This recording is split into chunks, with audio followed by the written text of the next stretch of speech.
So I've been on social media now for over 4 years. I've posted 2,300 videos and made over £1 million from these videos. And today I'll give you the 5 keys to making money from social media. I wish somebody told me at the very start because I probably would have reached those 7 figures in like half the time. First, please understand that the views that you're getting from your videos really don't matter. It is the viewer and the type of the viewer that's really important. See, when I started on YouTube back in 2020, I was making nothing but Amazon FBA related content and it was getting like 100 to 300 views per video for like the first year.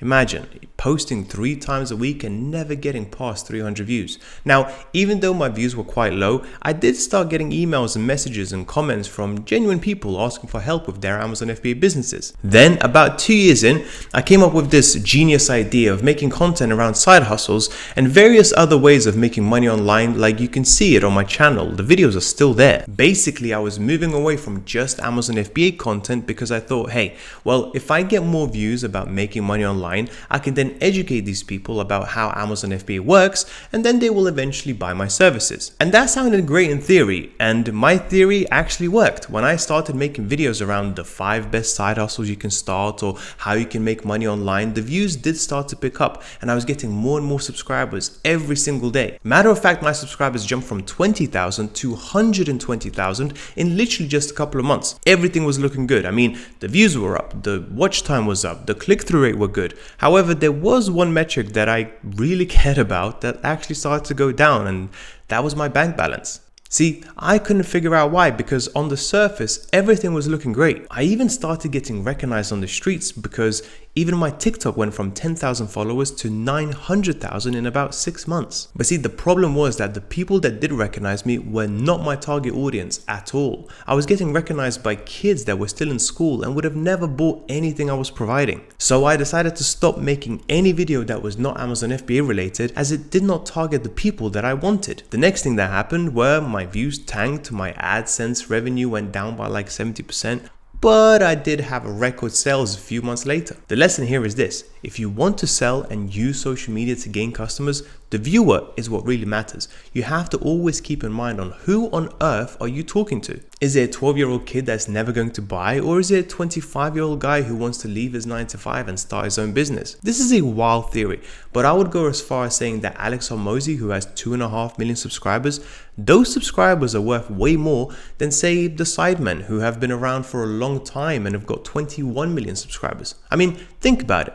On one hand, you have business owners who fly around the world and pay $5,000 just to be in a classroom with them, which I was one of. And then on the other hand, you have a whole bunch of kids or young adults who are still in school. Who would you rather listen to your content? Now, this next lesson I really wish I learned sooner, because not implementing it cost me so much money. See, when I first started on social media, I heard a very good saying that really stuck with me, and that was, if you have got unlimited amounts of leads, it's really hard to stay poor. And that's true. If you have a large audience, the chances are you're going to sell whatever it is that you're selling. However, now 4 years later, I realized that if you really want to get great results, having a large audience just isn't enough. Once that audience is built up, you need to learn more about sales, funnels, email marketing, webinars, and other stuff to get customers to trust you and buy from you. To make this a little bit more clear, just let me give you an example. Let's say you have 100,000 followers on social media right now, and you convert about 1% of that audience. That means that by having 100,000 followers,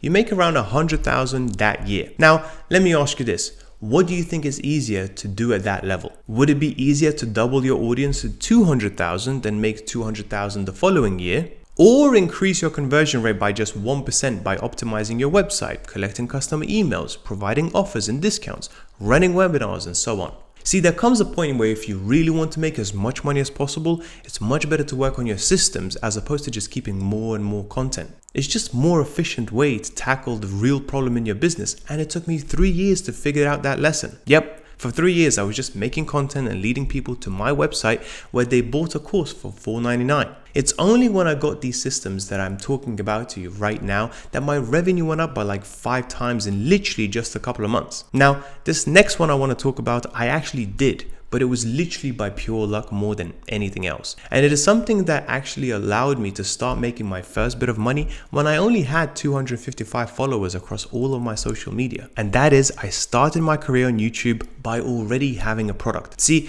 95% of creators today think, well, I'm scared of selling. I don't want to come across like one of these bags. So what I'm going to do is I'm going to wait. I'll build up a very large audience and only then start selling. And if you're watching this right now and you're one of those creators with that mindset, I just want to ask you a question. Let's say you do a video and it's a great one and it goes super viral. Let's say you do 1 million views on YouTube, but because you don't have any product or service to sell, that's all that video is going to be. Just a whole bunch of views with no call to action to it. Can you just imagine how much money you would potentially miss out on? We're not talking hundreds or a few thousands. We're talking tens, if not hundreds of thousands of pounds, depending on your offer. So if you're just starting out on your social media journey, get the product sorted first. And if you're one of those creators who care about making a lot of money and want to make a lot more, then stop everything that you're doing right now and create a product or a service right now. It's crazy when I speak to creators who have got like millions of views every single month and then they complain as to why they're not making enough money.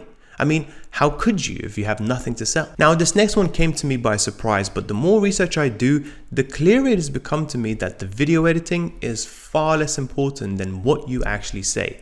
So say if you have the right audience that you're actually providing value to by speaking to them from experience, as opposed to just giving advice based on theory that you learned from somebody else, people will stop and listen, and they will listen to you for a very long time without the need of a fancy editor that charges you a fortune every single time. And if you don't believe me, then check out some of the videos from Alex Hormozi. How fancy are his videos? It literally feels they just turn the camera on, he has some notes ready, and maybe from time to time they will just zoom in and out and change the angle.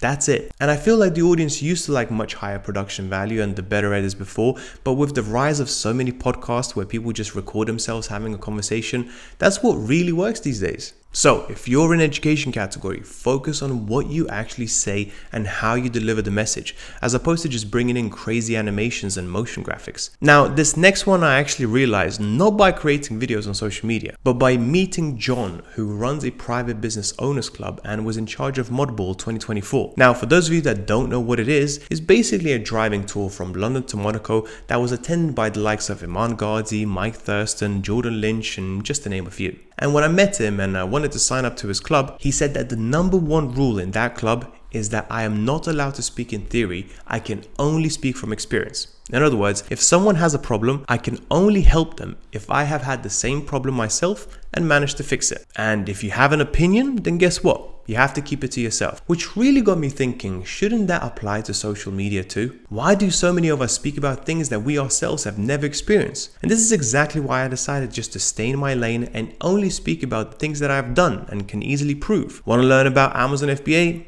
I'm your guy. Want to learn more about making money from posting videos on social media? I can help there too. But anything that I myself haven't done, there probably is better people out there for you to listen to. Now, if you want to learn more from my experience on how to make a full-time income from social media in 2024, then make sure to check out my website and I'll see you soon.